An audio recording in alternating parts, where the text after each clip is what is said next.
Good morning, welcome back to my channel. আশা করি সবাই ভালো আছো।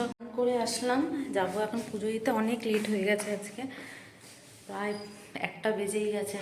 ননও আছে ও দাদুর কাছে নিচে, পুজো টুজো দিয়ে ওকে নিয়ে এসে তারপর খাওয়াবো। চলো যাই, তাতে গিয়ে পুজোটা দিয়ে আসি।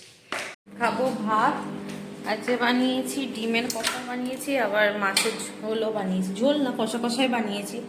ভাবছি রাত্রিরের দিকে একটুখানি কড়াইশুঁটির কচুরি খাবো, অনেকদিন খাওয়া হয়নি, ওর জন্য ভাবলাম বানাই আজকে। আর কড়াইশুঁটি অল্পই ছিল, আমাদের দুজনের হয়ে যাবে, আমাদের সামনে। ভাতটা হালকা গরম করি না, ঠান্ডা ভাত ভালো লাগে না খেতে। চলো বিকালবেলা একটু কফি খেতে। এমনি আমি অতটা কফি ভালোবাসি না, জানি না, একটু ইচ্ছা হলে তাই বললাম কফি বানিয়ে খাই। একটু আগেই উঠেছি, এখনো ঘুমাচ্ছে। ওকেও তুলবো, কারণ কালকে আবার স্কুল আছে তো, না তাড়াতাড়ি উঠলে পরে ঘুমাতে চায় না রাত্রিরে। মানে উঠতেই চাইছে না, ওর নাকি খুব শীত করছে, বারবার কম্বল চাপা দিয়ে শুয়ে পড়ছে। তো আমি ভাবলাম একটু ময়দাটা মেখেই রাখি, তাড়াতাড়ি হয়ে যাবে। সাড়ে 9 বাজবে, সেই 1টা দেরি আছে। মেখে টেকে রেডি করে রাখবো সব কিছু, কারণ ওই 1টার সময় উঠে আর লুচি ভাজতে ভালো লাগে না। আমিও খাবো, একবারই করব সব করে টোরে। এসেছি আবার রান্নাঘরে, লুচি বানাবো বলেছিলাম, ওইগুলোরই প্রিপারেশন চলবে, এখন করব।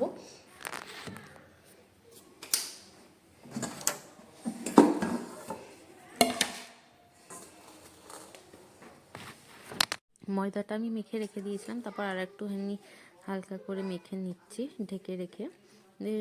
একটুখানি রেখে দিলে পরে লুচিগুলো বেশ ভালো ফোলে। আর আমার কাছে পুর তো বেশি একটা ছিল না, মানে তোমার কি বলে, এই কড়াইশুঁটি তো বেশি ছিল না, একটুখানি পুর হয়েছিল। ওই যেটুকুনি পুরে হবে তো করে নেব, বাদ বাকি লুচি করে নেবো। এক এক করে সব পুরগুলো পুড়ে তারপর বানিয়ে রেখে দেবো, তারপর একেবারে লুচি ভেজে নেবো। দেখতেই পাচ্ছ গোল গোল করে কেটে রেখে দিয়েছি লিচিগুলো, এর ভিতরে পুর ভরে এবার রেখে তারপর সব কটা লুচি বানিয়ে নেব। এই শীতে প্রথমবার কড়াইশুঁটি কচুরি বানাচ্ছি, আগে বানানো হয়নি এই বছরে, এইটাই প্রথম এই বছরে। ভাবলাম বানিয়ে নিই, শানুও বেশ ভালোই বাসে লুচি, সবাই জানো। এই যে আমার লুচি রেডি। লুচির ভাজাটা দেখাতে পারিনি। আমার জানো তো ডিমের কারিটা একটু কম হয়ে গেছিলো, তো 2টো আলু আর যেটুকু পারি নিয়েছি, আর এদিকে শানুর জন্য করে রেখেছিলাম। গুড আফটারনুন, আজকে প্রায় 2টো বাজে, এখন ব্লগ স্টার্ট করছি। রেডি হয়ে গেছি, একটু বেরাবো, বোনের সাথে দরকার আছে, ওখান দিয়ে বেরাবো। আবার ওখানে গিয়ে খাওয়া দাওয়া করবো, ইয়ানকে খাইয়ে নিয়েছি, এই বেরাবো। অনেক কিছু কাজ ছিল, ওইগুলো করে ঠরে নিয়ে বেরোতে বেরোতে অনেকটাই লেট হয়ে গেছে। শানুও বেরিয়ে গেছে অফিসে, এক্ষুনি বেরাবো। খিদেও পেয়ে যাচ্ছে, সকালবেলা লুচি খেয়েছি, তারপর আর কিছু খাওয়া হয়নি, আর লাঞ্চ এখনো হয়নি, মার কাছে গিয়েই করবো। এই যে আমি আর ইয়ান বেরালাম এতক্ষণে, টুকিটাকি একটু কাজ ছিল, ওইগুলো সব সেরে ঠেরে তারপরেই বেরালাম। রোদ্দুরটা বেশ ভালো লাগছে, আর শ্যাম্পুও করেছি, চুলটাও ভিজা।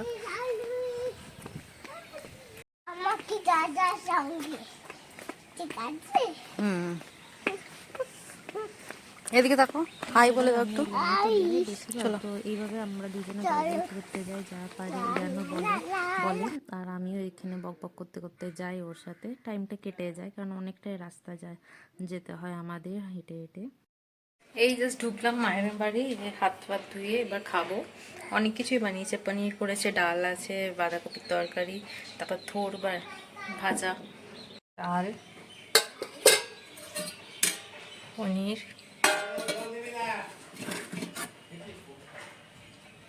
চলো খেয়ে নিই এবার। এখানে এসে মা দেখছে আমরা এসছি বলে আবার বিকালবেলা তাড়াতাড়ি করে ঘুম থেকে উঠে তো চলে এসছে পিঠে বানাতে। আজকে বানাচ্ছে ডাল দিয়ে ভাজা পিঠে, বেশ ভালো টেস্টি হয়। আমিও নিয়ে যাব ভাবছি একটুখানি বাড়িতে। আমিও একটু মাকে হেল্প করে দিচ্ছিলাম যাতে তাড়াতাড়ি হয়, আবার বাড়িও ফিরতে হবে, রাত্রি হয়ে যাচ্ছে, শীতের রাত্রি তো তাড়াতাড়ি হয়ে যায়। ওখানে বোনও এসে মাকে হেল্প করলে একটুখানি, এসে ভেজে টেজে দিল। ওইদিকে আবার মা আমাকে পরোটাও বানিয়ে দিয়েছিল নিয়ে যাব বলে শানুর জন্য। পরোটা আর মা এখানে পনির বানিয়েছিল, পনিরটা আর পরোটা নিয়ে যাব। রাতের ডিনার আমাদের আজকে ওটাই হবে। তো ওই মাঝখানে ভাজা হয়ে গেল, তারপর আমরা একটু বেরিয়েছিলাম তোমার পার্লারে, গিয়ে আইব্রো পার্লার করে আসলাম। ততক্ষণে মা ওখানে পরোটাও ভেজে রেখেছিল।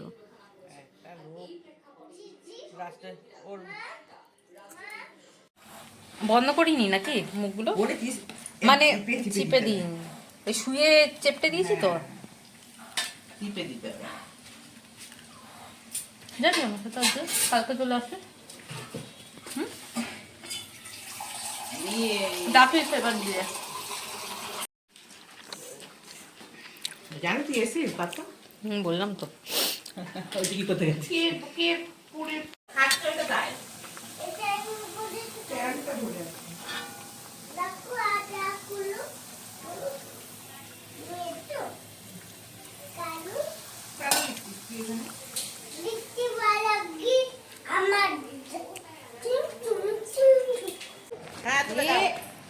উঠাবি না, উঠাবি না।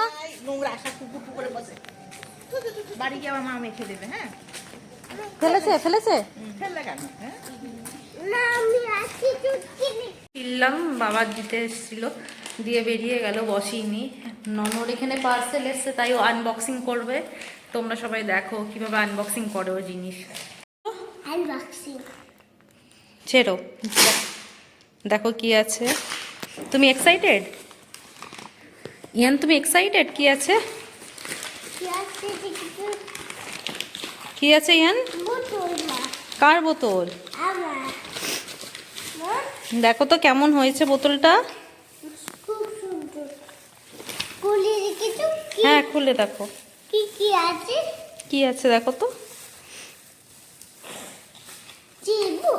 ছেড়ো। ইয়ানের বোতলটা নষ্ট হয়ে গেছিলো, যেটা ও ইউজ করতো, ওর জন্য এটা ওর জন্য অর্ডার করেছিলাম।